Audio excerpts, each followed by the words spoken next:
A Martín Lema, senador del Partido Nacional. ¿Cómo le va? Bienvenido. Buen día. Muchas gracias por la invitación. En una jornada donde asumen casi todos los intendentes, otro tanto en el día de mañana, y una jornada que asume Mario Vergara y que ayer se anuncia por parte de Zunino un aumento en el precio de boleto. Recordemos que Martín Lema fue candidato a la Intendencia de Montevideo. Cuando se da, por lo general, los aumentos de boletos una vez por año, y este es el segundo aumento que se da. ¿Qué sensación le deja Y también me gustaría hablar de los números rojos de la Intendencia, ¿no? Sí, lamentablemente es parte de lo que hemos advertido en la campaña electoral. Después los montevideanos legítimamente se expresaron, pero esto obedece a claros problemas de gestión. Los problemas de gestión en la Intendencia de Montevideo no son nuevos. Se han dado con el correr del tiempo, con el correr de los periodos, donde se mantiene el mismo partido político, y que cuando se dan diferentes anuncios, generalmente no son para beneficiar a los contribuyentes, sino anuncios como este, como el aumento del boleto.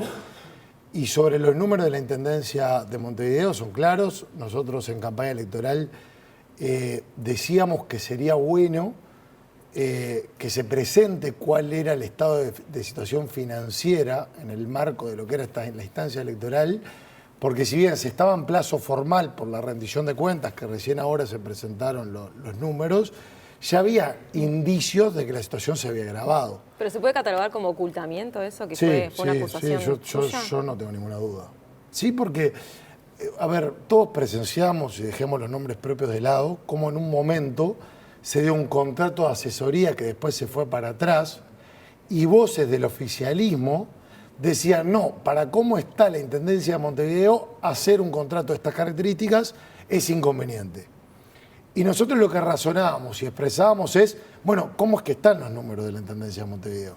Porque si por un contrato de asesoría que no debió haberse realizado, pero que una vez que se realizó también hay un manoseo de una persona que busca trabajar y tiene todo el derecho de hacerlo, evidentemente si por un contrato se pone el grito en el cielo desde el propio oficialismo, ameritaba dar a conocer cuál era el estado de situación financiera, porque se supone que esos datos ya se tenían. El ahogamiento que se habla, que es mentira, no es nuevo ese argumento, lo escuchábamos en la campaña electoral.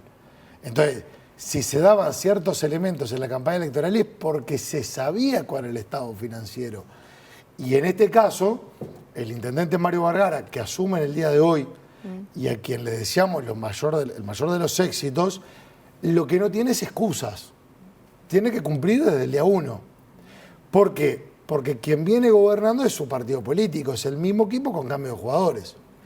Quien en el momento de realizar una propuesta quiera garantizar la viabilidad de la misma, tenía todas las instancias y todos los elementos para reunirse con las autoridades para analizar justamente la viabilidad de ese tipo de propuestas. Por tanto, nosotros lo que esperamos es que se dé un cumplimiento de lo prometido en campaña electoral sin excusas, porque no se soportan más excusas ni más culpables. Juan Salgado fue muy crítico con Zunino porque se le debe mucho dinero a las empresas del transporte.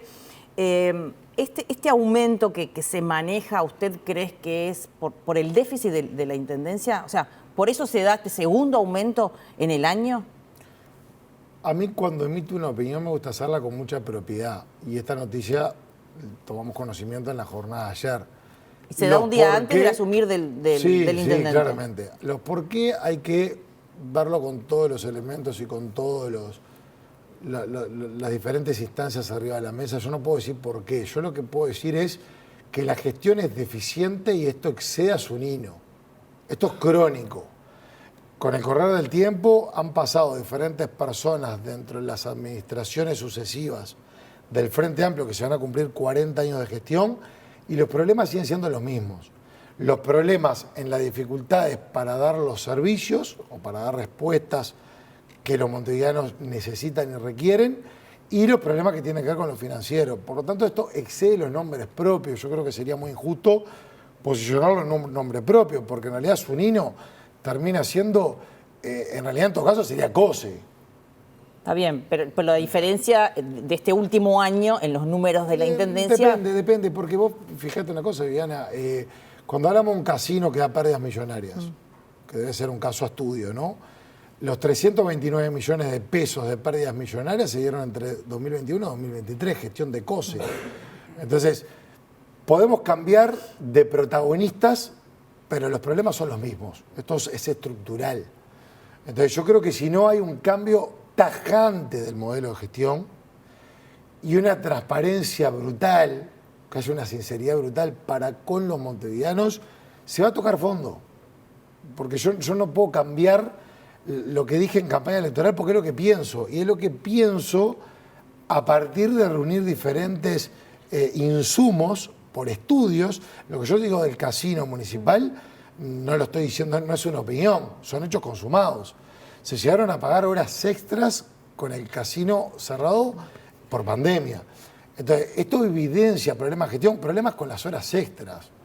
Hubo un despilfarro en las horas extras también en Montevideo, en donde para cumplir las horas extras que fueron autorizadas por las autoridades, tendrían que ser jornadas de 7 de la mañana a 12 de la noche, que son claramente prácticamente imposibles de cumplir y habría que ver en qué casos se dieron. Pero se terminó justificando, ¿no? Hubo un llamado a sala del intendente. No se justificó para nada, al contrario.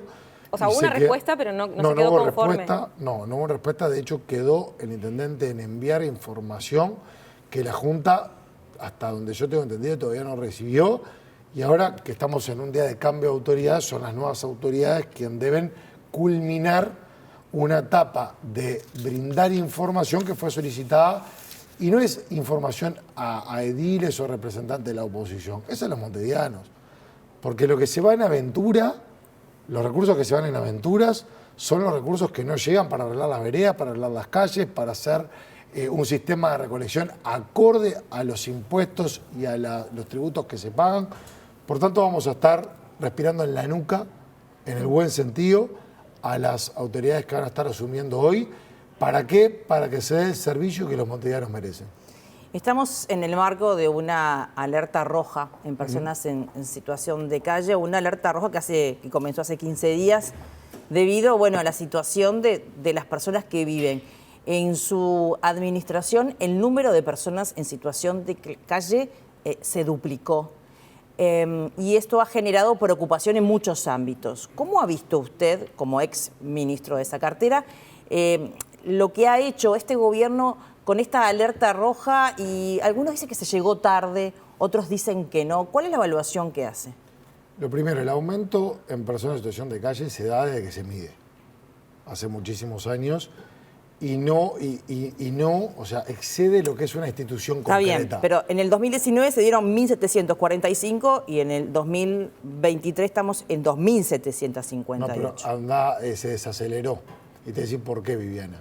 Entre 2016 y 2019 las personas en intemperie crecieron un 88%. Y entre 2019 y 2023 fue un 54% aproximadamente. Por lo tanto, venía una bola de nieve de aumento que se logró desacelerar en su momento, pero, reitero, la respuesta tiene que ser integral y excede una institución concreta. Te voy a decir por qué, y lo he hablado con el propio ministro de Desarrollo Social. Ahora, en estos días. Sí, en estos tiempos, porque sé lo que es estar ahí. Y hubo una cantidad de sobresaltos que, por supuesto, se lamentan, pero excede una institución concreta, porque es un tema de mucha complejidad y multifactorial. Cuando alguien llama al MIES, yo ya lo hablé en el programa incluso acá, y el MIES actúa, el MIES es el último eslabón de la actuación.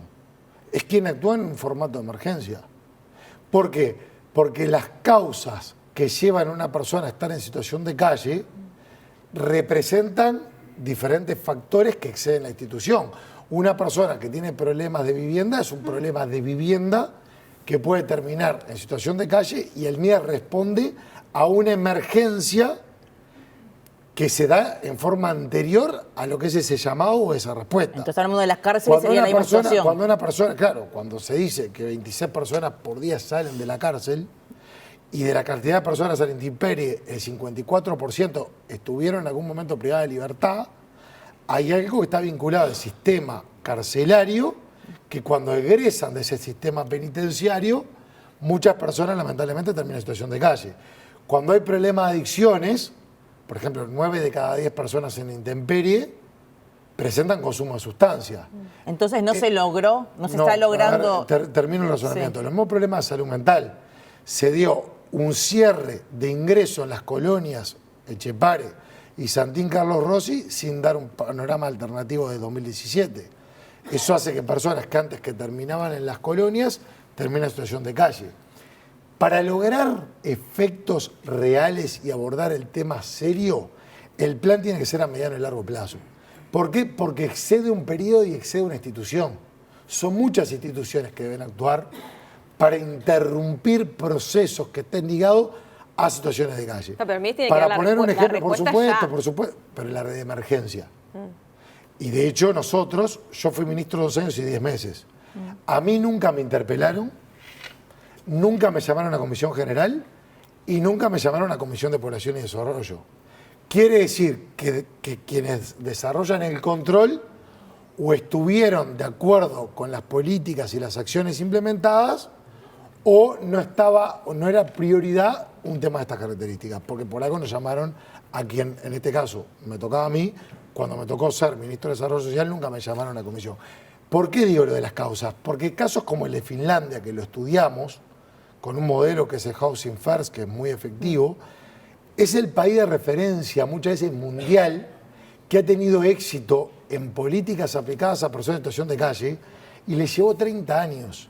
¿Esto quiere decir que hay que resignarse esa cantidad de años? No, porque también la tecnología, diferentes acciones de innovación que hoy están a disposición puede hacer acortarnos los tiempos, pero no podemos pretender ni que en el periodo pasado, ni en un solo periodo como puede ser este, se pueda llevar a cero la cantidad de personas en situación de calle. Se puede, como se empezó en el periodo pasado, a empezar a actuar en las causas para desacelerar, detener y empezar a hacer acciones efectivas que eviten que personas terminen en situación de calle. Y esta- dale, la dale. alerta roja fue efectivo. una La buena alerta acción. roja, yo creo que fue o sea, ya estaban las disposiciones para hacer. Cuando nosotros Se llevamos tenía que adelante, hacer. ya estaban las herramientas para aplicar. Lo que pasa es que en una primera instancia, este gobierno no quería incrementar las acciones, entre comillas, represivas, pero son las más humanas. La internación compulsiva. Internación compulsiva o aplicar ley de faltas. ¿Por qué yo digo que la alerta roja en sí no cambia nada? Si una persona tiene un riesgo si tiene riesgo de muerte, se puede actuar, independientemente de la alerta roja. Si tiene Pero en riesgo, ese caso tiene que ir un médico, ¿no? y ahora- Certificador. no, Ahora con la pero- alerta roja el médico ya no es tan... No, no es así como dijeron. Y voy a decir por qué. Voy a explicar por qué. Ya están las herramientas. Si una persona tiene un riesgo de salud severo, certificado por médico, sí, también se puede actuar. Ahora, por la ley de faltas, el solo hecho de que una persona esté invadiendo o haciendo uso de espacios públicos, ya también se puede actuar a través de la policía sin necesidad de que participe un médico. Entonces, ¿qué le aporta la alerta roja? ¿Qué le aporta la alerta roja a la ley de faltas? Si por la ley de faltas uno ya puede y ya fue utilizado en las olas de frío polar, los operativos que eran entre muchas instituciones, era simplemente decretarlo y actuar. No era tanto gregré. En el año 2011, que le costó el puesto a una ministra de Desarrollo Social por diferentes sobresaltos en ola de frío, Mujica, con buen criterio, impulsa una ley que es la primera ley de internación compulsiva, si se quiere, que era cuando había riesgo de muerte. Esa ley estuvo sin cumplirse hasta que en 2021 la empezamos a aplicar nosotros. ¿Por qué estuvo sin cumplirse? Porque al Frente Amplio le tiembla la mano de aplicar acciones que tienen que ver contra la voluntad de las personas. Y yo creo que se están dando cuenta, y lo celebro, que esas acciones contra la voluntad Evitan la son muerte. mucho más humanitarias que decir que es un derecho que estén ahí. Entonces yo celebro el cambio de posición. Y en las conversaciones que he tenido, Viviana y Jimena, cuando hablamos de actuar, y yo sigo el mismo criterio de coherencia, está el Mides, que es un actor muy importante, pero ACE es importantísimo. ACE cumple un rol fundamental. ¿Por qué? Porque cuando los equipos del Mides toman contacto, por ejemplo, con situaciones que tienen que ver con consumo, la respuesta asistencial no la da el Mides, que no es un prestador de servicios, la da ACE. Y yo con ACE, en este momento tengo muchísimas críticas. ¿Por qué? Hoy ACE... Me imagino que hoy ACE, por el lado de los contratos hoy nuevos, ACE, ¿no? en pleno invierno,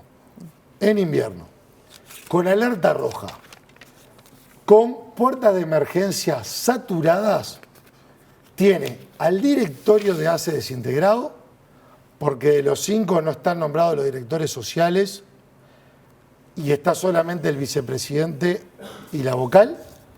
ACE tiene a su presidente de licencia y en este marco se dieron aumentos salariales de jerarcas y creación de cargo de confianza.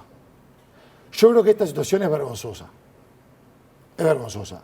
Y creo que el presidente de ACE tiene que interrumpir su licencia y venir a cambiar la dirección de esta política que lo que hace es dirigirse a los jerarcas y no atender a los usuarios. Según ACE no es así como se dice. Es Dice así. que en el periodo se redujeron 63 contratos en ACE Central, disminuyendo de 1.191 a 1.128. Y no se crearon 52, como se ha señalado, sino 39 nuevos funcionarios. Bueno. Solo 13, le digo lo que dice ACE, generan costo. Además se suprimieron 15 funciones existentes previamente. Lo primero, en ese comunicado no dicen nada de los 44 casos que tienen un aumento de sueldo. Aumento de sueldo, por ejemplo, el gerente general que aumenta 20% de sueldo cuando se le aumentan las horas, pero en realidad no marca tarjeta. Los adjuntos de la gerencia, los adjuntos, que hay resoluciones, aumentos de un 60%. Y todo esto se da en el marco, aumentos también de otros jerarcas. Y vamos a suponer que no son 52, son 39. Es un disparate. Entonces yo creo que el presidente de ACE tiene que ¿no interrumpir... necesita más funcionarios? ¿No necesita? A ver, en todo caso, necesitará más funcionarios asistenciales, pero no aumento de sueldos jerarcas. Y no creación de cargos de confianza que puede burocratizar la gestión. En todo caso, que se aumente lo que es una respuesta asistencial, pero no que estén entretenidos en aumentar los sueldos de jerarcas y en aumentar los cargos de confianza. Hay un llamado al directorio, ¿no? Por ese Sí, hay tema. un llamado que están haciendo el diputado José Luis Adjian, que es miembro de la Comisión de Salud, y el diputado Milni Furi, que es miembro de la Comisión de Hacienda, que se vienen también otro tipo de acciones que tienen que ver con reclamo de información, con reclamo de postura, que se van a dar de conocer oportunamente. Esta situación es inadmisible. Que estemos en el marco de una emergencia, una alerta roja que es promovida por el propio gobierno, en donde se han conocido casos de horas y horas de espera y saturación en la puerta de emergencia. Y el presidente ACE, que asumió hace un par de meses, esté de licencia, el directorio desintegrado, y encima se esté discutiendo, y en este caso se esté resolviendo el aumento de salarios de jerarcas y la creación de cargos de confianza, es totalmente improcedente y en no tener contacto con la realidad y con lo que necesitan los usuarios y la respuesta. Por tanto, vamos a hacer todas las acciones que haya que hacer para que se revoque esta medida que es totalmente fuera de lugar.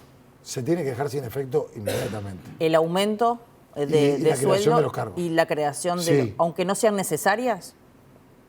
Yo no encuentro, y en las diferentes resoluciones que estuvimos repasando, ayer estuvimos reunidos con el diputado José Luis Adjian y con el diputado Milni Furi, un aumento en la respuesta asistencial. Entonces, yo creo que esto hay que dejarlo sin efecto, poner una pausa e intercambiar que se dé la comparecencia de la Comisión de Salud de Diputados para actuar con mayor serenidad en esto que tiene que ver con aumento de sueldos de jerarcas o creación de cargos de confianza, que eso hay que detenerlo inmediatamente, y preocuparse y focalizarse con dar una mayor respuesta a los usuarios. Acá hay prioridades desordenadas. La verdad que es estar fuera de la realidad en este marco, en invierno, con alerta roja, con puertas de emergencia desbordadas, que estén resolviendo aumentar los sueldos de los jerarcas y crear cargo de confianza en vez de cómo resolver diferentes cuestiones que tienen que ver con lo asistencial. Asumió Álvaro Delgado en el directorio del Partido Nacional. ¿Cómo cree que va a ser de ahora más el directorio, buscando la famosa coalición republicana en su total, pensando en el 2029? Pensando en el día a día. 2029 es la construcción del día a día. no se llega al 2029 solamente. El anhelo no puede ser un año específico ni una instancia específica, porque nosotros tenemos representación desde lo que son los gobiernos departamentales, senados, diputados, ediles, alcaldes, concejales, participación en entes autónomos y servicios descentralizados. Por tanto, lo que tiene que ser la conducción o lineamientos políticos del directorio, que es un colegiado que integran a compañeros y representantes de diferentes sectores, tiene que ser pensando en el hoy, pensando en el mañana, y que esa construcción del día a día sea lo que nos lleve a tener la mejor versión para el año 2029. Pero esa construcción tiene que ser en forma permanente. Álvaro Delgado ya anunció que no va, o sea, va a pedir licencia en el Senado, que no va a renunciar y que quiere estar en algunas comisiones. ¿Es importante la figura, usted es senador del Partido Nacional, de Álvaro Delgado dentro del Senado? Yo insisto en el concepto de equipo. Acá es muy importante la presencia de diferentes dirigentes políticos que tienen mucho para aportar, mucha experiencia, muchas propuestas, muchos planteos, y creo que sería un error focalizar toda la atención en una sola persona, sea quien sea, porque en el Senado hay compañeros que vienen haciendo una gran tarea, los mismos diputados, los mismos en las intendencias y en los lugares que recién les El comentaba. tema es dónde va a estar focalizado Álvaro Delgado, si en el Senado o en el directorio. No, Álvaro está focalizado ahora en la presidencia del directorio, por algo aspiró a ese lugar, y yo no tengo ninguna duda, porque conozco a Álvaro, que va a estar con su atención y con su esfuerzo en la presidencia del directorio del Partido Nacional. Gracias por la visita. Por favor. Gracias. Un placer Gracias a recibirlo ustedes. siempre.